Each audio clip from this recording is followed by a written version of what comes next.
పెద్దమ్మ ఎవరికో బయట సంబంధాలకిచ్చి ఇబ్బంది పడే బదులు ఇక నేనే చేసుకుంటాను పెద్దమ్మ అని చెప్పేసి చాముండిని చూపిస్తూ రవిబాబు అయితే మాట్లాడుతూ ఉంటాడు. చెంచలమ్మ, సింధూర, చాముండి అక్కడ కూర్చొని భోజనం చేయడం చూసిన రవిబాబు అలా మాట్లాడుతూ ఉంటాడు.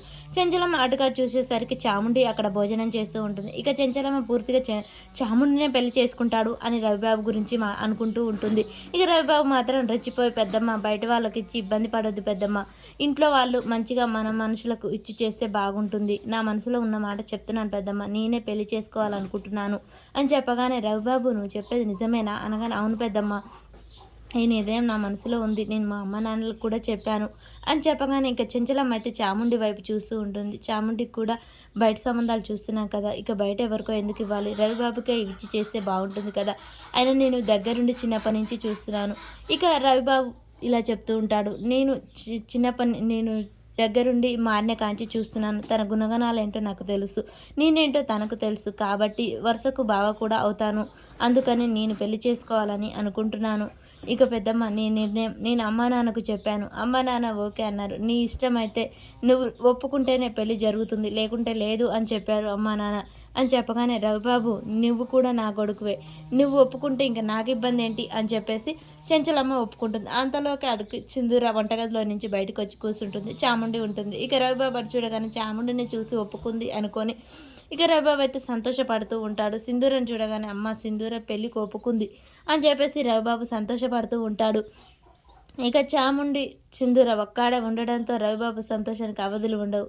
చెంచలమ్మ ఏమో చాముండితో పెళ్ళికి ఒప్పుకుంటుంది. అలా ఒప్పుకోగానే పెద్దమ్మ నువ్వు పెద్దమ్మవు కాదు పెద్దమ్మ, నా బాలిట దేవతవు అని చెప్పేసి ఇక కాళ్ళు పట్టుకొని అలా దండం పెడుతూ ఉంటాడు. ఇక పెద్దమ్మ నేను నీ కాళ్ళు వదిలేదే లేదు పెద్దమ్మ, నాకు ఇంత వరం ఇచ్చావు అని చెప్పగానే రవిబాబు అలా కాదు, లే పైకిలే, రేణుక భవతి అందరూ ఇలా రండి, మీ అమ్మ నాన్నని కూడా రమ్మని అనగానే అలాగే పెద్దమ్మ అలాగే అని చెప్పేసి ఇక రవిబాబుకు సంతోషానికి అవధులు ఉండవు. ఇక చాముండి అక్కడ సింధూర ఇద్దరు అలాగే భోజనం వడ్డిస్తూ ఉంటారు. రేణుక రవిబాబు చెప్పిన విషయం విన్నారా? చెప్పాడక్క, కానీ నేను నీకు ఇష్టం లేని ఏ పని చేయనక్క, నీ ఇష్టమే మా ఇష్టం అని చెప్పానక్క అని చెప్పేసి భయపడుతూ ఉంటారు. వీళ్ళు కూడా సింధూరతో పెళ్ళి అనే మాట్లాడుకుంటూ ఉంటారు. ఇక చెంచలం ఉండి సరే పిల్లలిద్దరు ఇష్టపడ్డాక మనం కాదనేది ఏముంది, త్వరలోనే మంచి ముహూర్తం చూసి పెళ్లి చేద్దాం, ఇక రవిబాబు కూడా నా కొడుకే రేణుక ఇంటికి వారసుడు అని చెప్పేసి అనగానే ఇక రేణుక సంతోషానికి అవధులు ఉండవు. చాముండి సింధూర అక్కడ భోజనం చేస్తూ ఉంటారు. అందరూ అలా చూస్తూ ఉంటారు. ఇక భవతి మాత్రం అయ్యో ఆస్తి చేజారిపోయింది అన్నట్టు చూస్తూ ఉంటుంది. ఇక రేణుక అయితే పట్టలేని సంతోషంతో ఉంటుంది. చెంచలమ్మ ఇంట్లోకి వెళ్ళిపోతుంది. ఏంటండి మనం అనుకున్నది ఒకటి ఇక్కడ జరిగేది ఒకటి అనగానే సరేలే పద పక్కకు అని చెప్పేసి భవతి తీసుకెళ్తూ ఉంటుంది. ఇక రేణుక షాక్లో ఉంటుంది. రవిబాబు మాత్రం ఉందిలే మంచి రోజు ముందు ఉందిలే అని చెప్పేసి పాట పాడుతూ వెళ్ళిపోతూ ఉంటాడు. ఇక రేణుకండి ఏమండి నన్ను గిచ్చండి కళ నిజమా అంటే మనం కోటీశ్వర్లం అండి, జమీందారులం, అక్క సింధురతో పెళ్లికి ఒప్పుకుంటుందని నేను కళలో కూడా అనుకోలేదు, ఇంట్లో నుంచి గెంటేస్తుందేమో ఈ మాట ఎరకగానే అనుకున్నాను, కానీ సంతోషంగా ఇంత మనకు పెళ్ళి ఒప్పుకుంటుంది అనుకోలేదు, ఇక మనం జమీందారులం అండి అని చెప్పేసి రేణుక సంతోషపడుతూ ఉంటుంది. ఇంకా భవతి ఉండి సింధూరావు జీవితం నాశనం కావడమే కదా మనకు కావాల్సింది, ఈ రవిగాడు పొరంబోకులుడు ఇలాంటితో పెళ్లికి ఒప్పుకుంది చెంచలమ్మ వదిన ఇన్ని రోజులు తెలియకలదు అనుకున్నా, కానీ ఇంత తిక్కలది అనుకోలేదు, ఆ రవిగాడు మాయలో పడిపోయింది, సర్లే మనకెందుకు, ఆ సింధూర జీవితం నాశనం కావడమే కదా మనకు కావాల్సింది, మనం కూడా సంతోషంగా ఉందని నటిద్దాం పదండి, మనకెందుకు ఆరాటం అని చెప్పేసి ఇక చెప్తూ ఉంటుంది. ఇక చాముండి రవిబాబు అయితే సంతోషంగా ఐఫై ఇచ్చుకుంటూ ఉంటారు. బాబా అసలు ఏం మాయ చేసావు చెంచలమ్మ అత్తమ్మని అని చెప్తూ ఉండగానే చెంచలమ్మ వచ్చి అక్కడి నుంచి వీళ్ళ మాటలు వింటూ ఉంటుంది.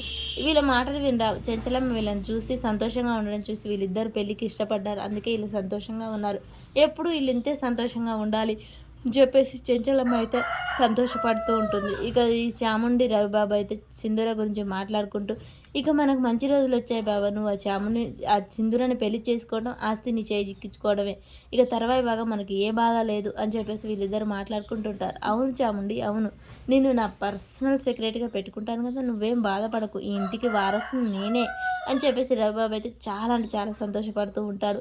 ఇక సింధూర తన గదిలో బట్టలు మడతేస్తూ ఉండగానే రవిబాబు ప్లాన్ ప్రకారం సింధూర గదిలోకి వెళ్ళి సింధూర 2 కాళ్ళ మీద పడి క్షమించమని బ్రతిమలాడుతూ ఉంటాడు. రవిబాబు ఏంటి నువ్వు చేసే పనులు, లే అనగానే అనగానే సింధూర నన్ను క్షమించు, నేను పొరంబోగ్గా ఉన్నప్పుడు నీ పట్ల చాలా అసభ్యంగా ప్రవహించాను. అసలు మనిషి అనేవాడు అలా ప్రవర్తించకూడదు, కానీ నిన్ను అలా చేశాను. నన్ను క్షమించు, నేను మారిపోయాను, నన్ను క్షమించు, మా పెద్దమ్మ కూడా నన్ను క్షమించింది, నువ్వు కూడా క్షమించాలి అని చెప్పేసి అనగానే రవిబాబు క్షమించానులే, మారానంటే ఎవరికైనా సంతోషమే కదా, లే ఇక క్షమించాను అనగానే పెద్దమ్మ నన్ను క్షమించింది, నన్ను ఒక ఇంటివాడిని చేయాలనుకుంటుంది, నాకు పెళ్లి చేయాలనుకుంటుంది, నీకు ఇష్టమే కదా ఈ పెళ్ళి అని చెప్పేసి సింధూరని అడుగుతూ ఉంటాడు. సింధూర ఎవరైనా ఒక ఇంటివాడైతే సంతోషపడతారు రవిబాబు, నీకు కూడా పెళ్లి జరిగితే నేను సంతోషమే పడతాను అని చెప్పగానే రవిబాబు తనతోనే పెళ్లికి ఒప్పుకుందనుకొని చాలా సంతోషపడుతూ ఉంటాడు. థ్యాంక్స్ సింధూర, థ్యాంక్స్, నువ్వు పెళ్లికి ఒప్పుకున్నందుకు థ్యాంక్స్ అని చెప్పేసి అనగానే రవిబాబు ఇందులో నా నిర్ణయం ఏంటి అని చెప్పేసి సింధూరకి ఏమీ అర్థం కాకుండా సరేలే ఇక్కడి నుంచి వెళ్ళు అని చెప్పేసి అక్కడి నుంచి వెళ్ళిపోతూ ఉంటుంది. రవిబాబు మాత్రం సింధూరకు దండం పెడుతూ ఇక చాలా థ్యాంక్స్, సింధూర కూడా నా పెళ్లికి ఒప్పుకుంది, ఇక నా పెళ్లి అయిపోయింది అని చెప్పేసి సంతోషపడుతూ వెళ్తూ ఉంటాడు ఇక.